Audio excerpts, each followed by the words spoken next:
Agora há pouquinho a gente conversou com o senador Humberto Costa, do PT de Pernambuco, para que ele fizesse uma avaliação, deste 1º de maio, com manifestações pelo país contra o governo, a favor do presidente Jair Bolsonaro, a favor do ex-presidente Lula. Notadamente, no Rio de Janeiro, houve também manifestações a favor do deputado Daniel Silveira.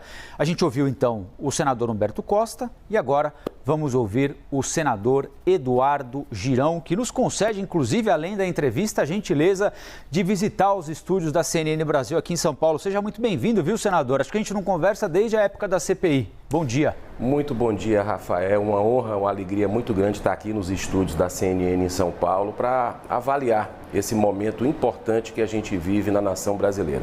Então, senador, queria que o senhor começasse dando para a gente a visão do senhor a respeito das manifestações, quantidade de pessoas, pauta na Avenida Paulista, lá em Brasília também, nas manifestações em apoio ao presidente Bolsonaro e também das manifestações pelo país, mas a maior delas aqui na frente do estádio do Pacaembu, com a presença do ex-presidente Lula.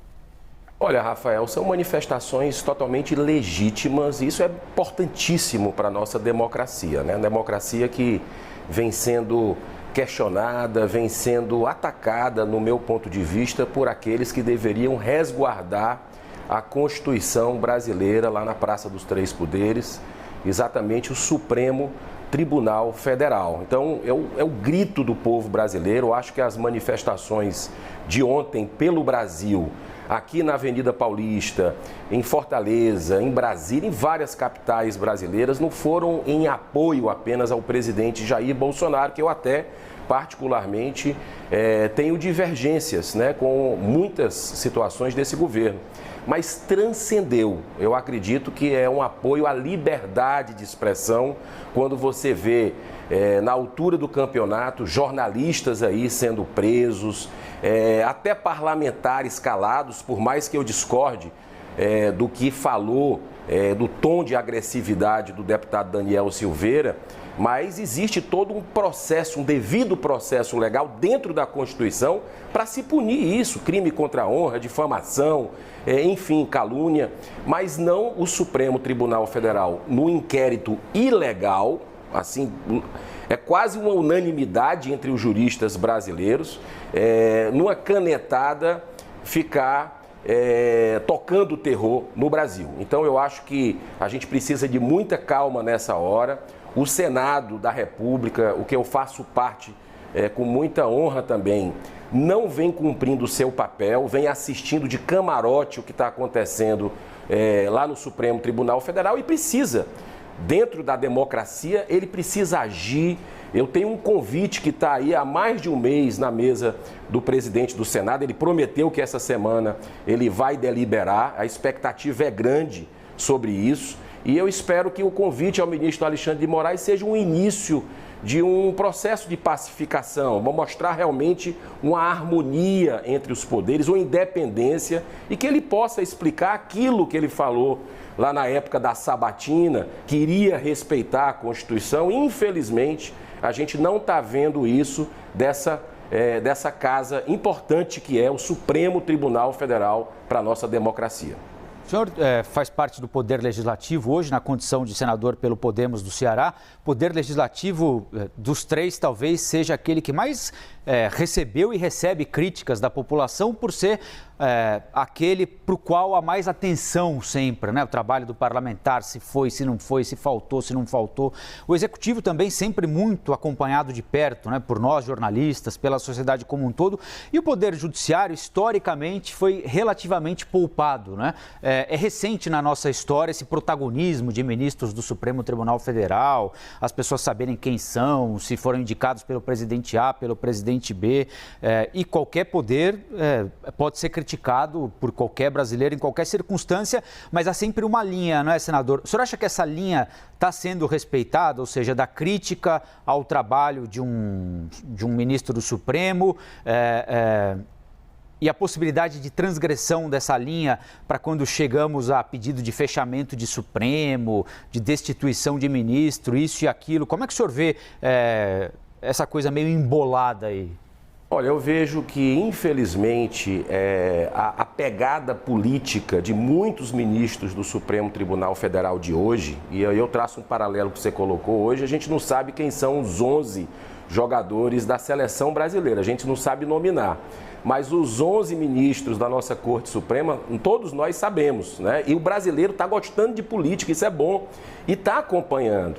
Então você vê uma lava-jato, Rafael, ser enterrada aos olhos de todo mundo, né? Um patrimônio do povo brasileiro que pela primeira vez colocou empresários e políticos poderosos, mas também muito corruptos, atrás das grades, e a gente está vendo aí a liberação completa com decisões esdrúxulas do Supremo Tribunal Federal.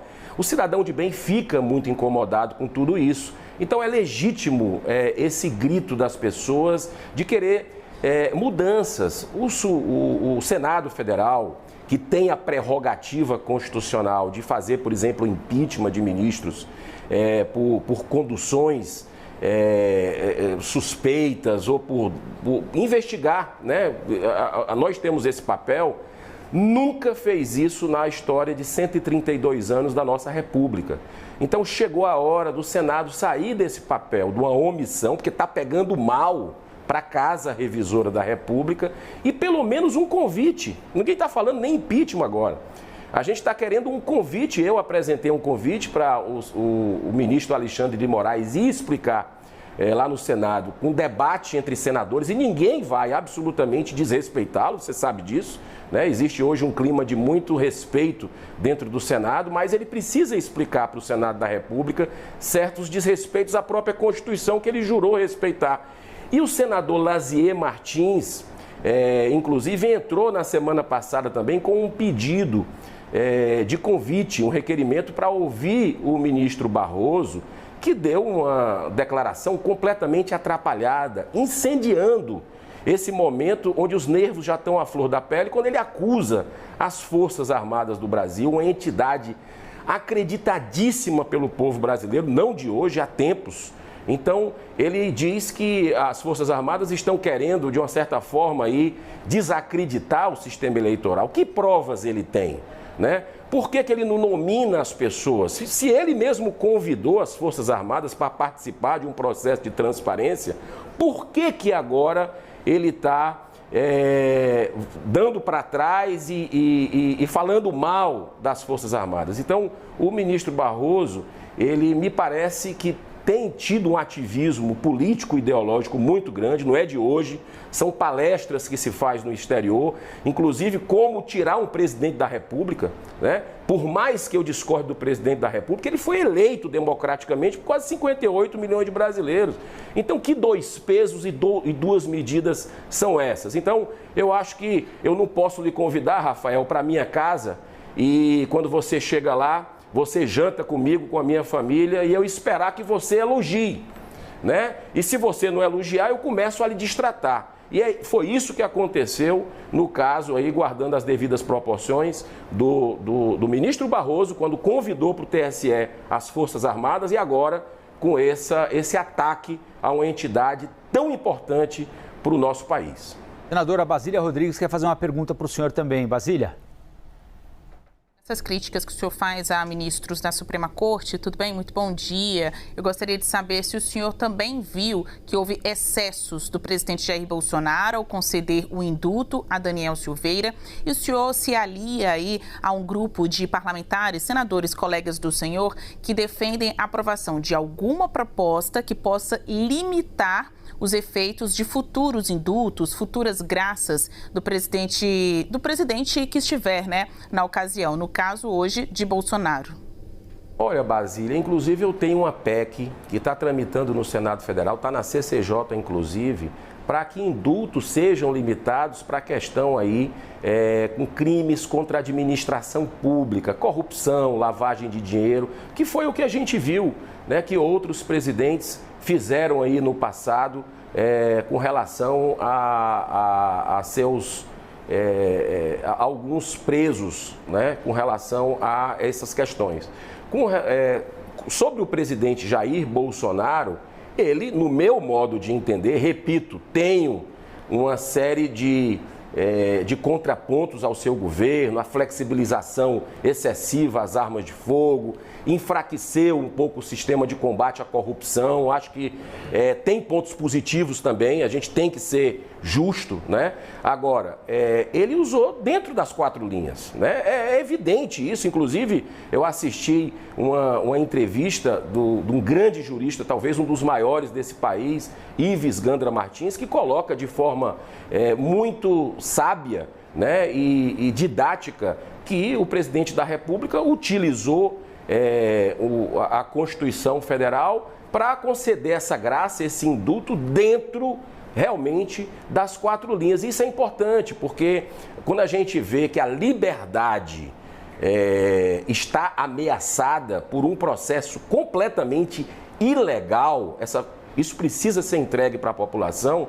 É um processo, inquérito ilegal que foi aberto no Supremo Tribunal Federal, que é a vítima, que julga, que processa e que manda prender. Isso não existe dentro da nossa Constituição. Então, eu acredito que esse indulto foi importante para salvaguardar a liberdade de todos nós. Eu poder estar aqui falando, você também, e a gente poder, de alguma forma, se expressar, né? Agora, quem se exceder deve responder conforme a lei. Quem se sentir ofendido deve chegar lá e, junto da Constituição, junto do Código Brasileiro, a legislação brasileira, poder se resguardar e processar aquele que tenha se excedido. Senador Girão, muito obrigado pela visita aqui à CNN, pela entrevista para a gente. Volte sempre, muito obrigado, viu? Muito obrigado, Rafael, muito obrigado também a Stephanie, Basília. Que Deus abençoe a todos vocês e parabéns pelo trabalho. Obrigado. E aí, galera do Newsday, fiquem atentos, todos os dias posto vídeos fresquinhos com notícias do Brasil e do mundo. Se inscreve aí, fiquem ligados.